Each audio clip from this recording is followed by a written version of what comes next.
Hey, படுத்துட்டே reels பார்க்குறீங்களா? S, நானுமே ஒரு காலத்தில் அப்படி தான் இருந்தேன். படுத்துட்டு ரீல்ஸ் பார்க்குறது என்ன, ஷார்ட்ஸ் பார்க்குறதா இருந்தேன். அதுக்கப்புறமா இப்போ இன்ஸ்டாகிராமை ஓப்பன் பண்ணாலே எனக்கு ரீல்ஸ் பார்க்குற மூடே கிடையாதுங்க.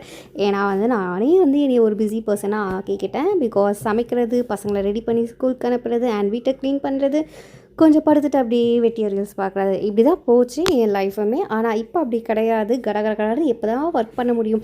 ஒரு எக் கிரேவி இருந்தாலுமே ஒரு 10 to 15 மினிட்ஸ் அளவுக்கு நான் பண்ணி முடிக்கிற அளவுக்கு ஒரு சுறுசுறுப்பாக ஆகிட்டேன். பிகாஸ் என்னுடைய யூடியூப் ஜேர்னியை நான் அகெயின் ஸ்டார்ட் பண்ணணும் அப்படின்ட்டு.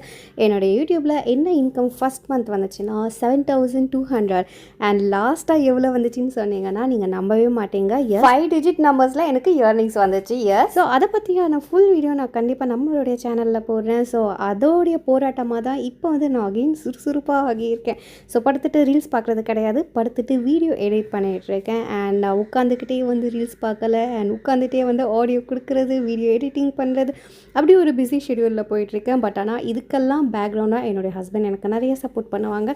பட் அந்த சேம் டைம் சமையலும் கரெக்டாக இருக்கணும், வீடியோ க்ளீனாக இருக்கணும். அதே மாதிரி தான் எங்கள் அம்மா அப்பாவுமே ரொம்ப சப்போர்ட் பண்ணுவாங்க. போடு, ஏன் போடலை அப்படின்னு கேட்பாங்க.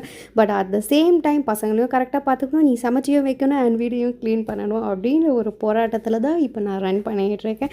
ஸோ ஓகே, 1000 கவலையாக இருந்தாலுமே ஓகே, இங்கே புலம்பிட்டு போனால் மைண்ட் ரிலாக்ஸாக இருக்குது. இந்த மாதிரி நிறைய வீடியோஸ் அண்ட் மினி விலாக்ஸ்க்கு மறக்காம சேனல்